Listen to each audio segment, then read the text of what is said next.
In this town, goats look at you with overly intelligent eyes, and wolves walk on two legs and can talk. But soon a real monster appears, and now no one can sleep peacefully at night. This story begins in a small coastal town in Oregon. A man with a red balloon stands in the middle of a field. Soon he approaches his car. His name is Ren Ackard, and he's a police officer. A man heads out on another call and is angry that he'll have to miss his son's baseball game because of it. Ren notices a frightened woman on the road, carrying a bundle. She's covered in something red. Ren recognizes her. It's Alma, his former classmate. At the police station, Alma explains that while she was swimming in the lake, her dog was attacked by a wild wolf. The woman couldn't save her pet. Ren doesn't believe her. Then Alma says that on the way home, she was surrounded by a herd of rabid goats, and then a huge wolf appeared among them. The dog tried to protect its owner and lunged at the predator. Alma burst into tears and begged Ren to catch the wolf. At first, the man refused, but Alma reminded him that they were friends in school and now they were obligated to help each other. Ren gets into the car and spikes his coffee. Soon, he begins hallucinating. His partner, Murph, appears and announces a new mission. They need to take beer bottles from local fans. Ren attends his son Jack's baseball game. He's a young but very talented player. While the game is in progress, Ren manages to drink a few more beers. Jack's team wins, and Ren is incredibly proud of his son. After the game, he walks onto the field with that same red ball and congratulates his son on the victory. His ex-wife, Connie, appears nearby with her new boyfriend. She looks at Ren with disdain and takes the balloon from him. Ren tries to give it to Jack, but he accidentally pops it. Ren remembers his conversation with Alma. Wolf hunting is prohibited in this area. The man realizes he could lose his job because of it. That evening, Ren spots a goat on the road. It seems the animal has strayed from its herd. At first, Ren laughs, but then the goat disappears, and the man becomes frightened. He wanders the field with a flashlight, searching for the strange animal. Instead, he finds the collar of the poor dog Alma told him about. A wolf appears before Ren and begins to growl viciously. The man fires a shot into the air, driving the predator away. Suddenly, the wolf stands up on its hind legs and starts talking to him. It calls Ren a useless weakling. Ren fires several times and then runs away. The next day, Ren mends his jacket and chats with his co-workers. The captain offers our hero a promotion, but admits he has competition, Murph. Soon, Alma comes to see Ren and brings him flowers. She reminds the man that he must catch the wolf and invites him to dinner. Ren claims he's married, but that's not true, as his wife left him long ago and is living with another man. Ren agrees to have dinner with Alma. As he's getting ready for a date, Jack comes to see him. The guy boasts about his athletic achievements and wishes his father luck with Alma.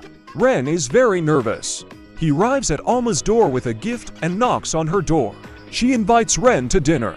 Alma treats him to wine and chicken casserole. It's delicious, but too spicy. Alma starts flirting with Ren. The man accidentally knocks over his glass. He apologizes, and Alma kisses him. It seems their date is going quite well. Jack walks around the pool with his dog, Rocky, and listens to music. Suddenly, a huge wolf attacks him. Ren wakes up and thanks Alma for a wonderful evening and night. They kiss, and she drives away in her car. Ren receives a phone call informing him that his son is missing. He rushes to the police station. He notices blood on his fingers. Ren admits he last saw his son last night. The cops report finding Rocky's collar on the highway. The dog himself was nowhere to be seen. Connie learns that her ex-husband didn't come home last night and is furious. He was supposed to be spending that time with his son. Murph is put in charge of finding Jack. Ren is furious, as he wants to handle the investigation himself. A drunken farmer named Ashley is brought to the police station. A man starts vomiting right on Ren's shoe. Ren and Murph go off to explore the area. A goat appears on the road in front of them. Another goat comes up behind them and smashes their car's rear window with its horns. The men head into the woods to catch up with the rabid goats. For some reason, Ren believes they can help him find his son. The police wander the forest all night, calling for Jack. Ren begins hallucinating again. The men light a fire and realize they're lost. They agree to sleeping shifts and continue their search in the morning.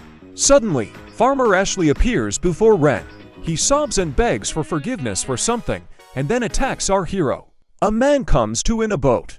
Before him stands the very same wolf on a burning throne. Several humanoid goats are dancing nearby. It looks like some kind of dark ritual. Alma appears in the boat. She advises Ren to search all the trees. Soon the girl finds herself on the wolf's throne, and the goats set it on fire. Ren notices a body in the water. The huge wolf laughs heavily. Ren, acting as a Murphy, says Jack is in the lake.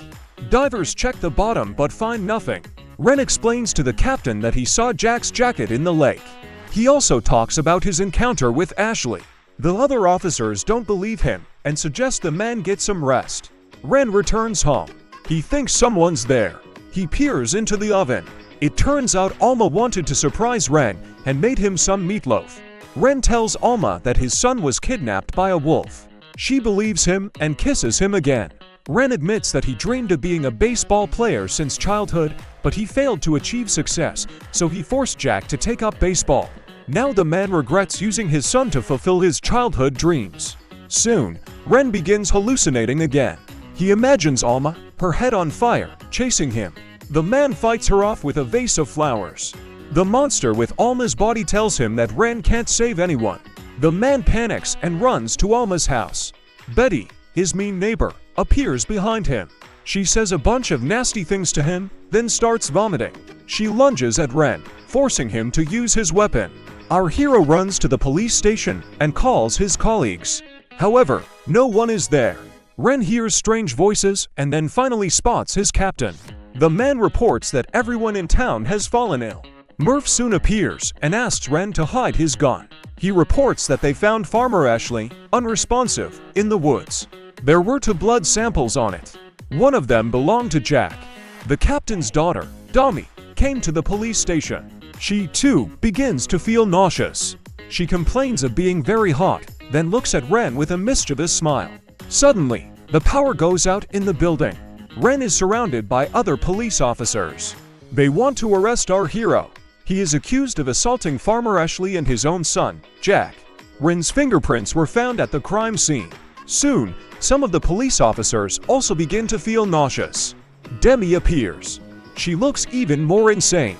It feels like something is tearing her apart from the inside.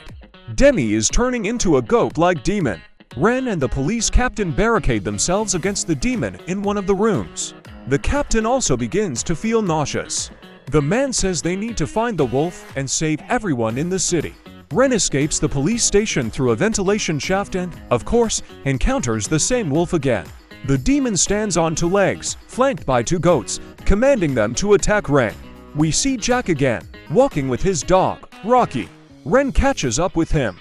The man is drunk and says a lot of nasty things to his son. He invites Jack to have a drink with him. The boy refuses. Then Ren asks his son to swim with him. Jack doesn't want to, but he's afraid of upsetting his father, so he agrees. Ren and Jack go to the lake and jump into the cold water. Ren invites his son to play a game called Wolf and Weasel. One question needs to be answered honestly. Ren asks his son if he likes baseball. The thing is, Ren had previously called Jack's athletic trainer and learned that his son dreams of becoming a para-ball player, not an athlete. Jack tells his father he loves baseball, and his father drags him down. Only then does the boy admit he hates baseball. He only played because his father demanded it. Then Ren loses control and commits a crime. Ashley appears near the lake, wanting to help Jack. Ren says everything is fine, climbs ashore, and suddenly attacks Ashley. The farmer tries to escape, but Ren catches up with him, leaving him no chance of escape.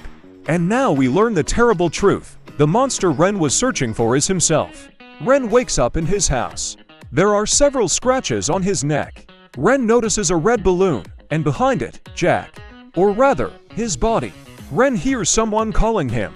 His house is surrounded by police. Alma is among the police officers. It turns out the story about Alma and the wolf was also part of his imagination. Ren starts to cry. He admits that Jack is in the house. Murph arrests his colleague.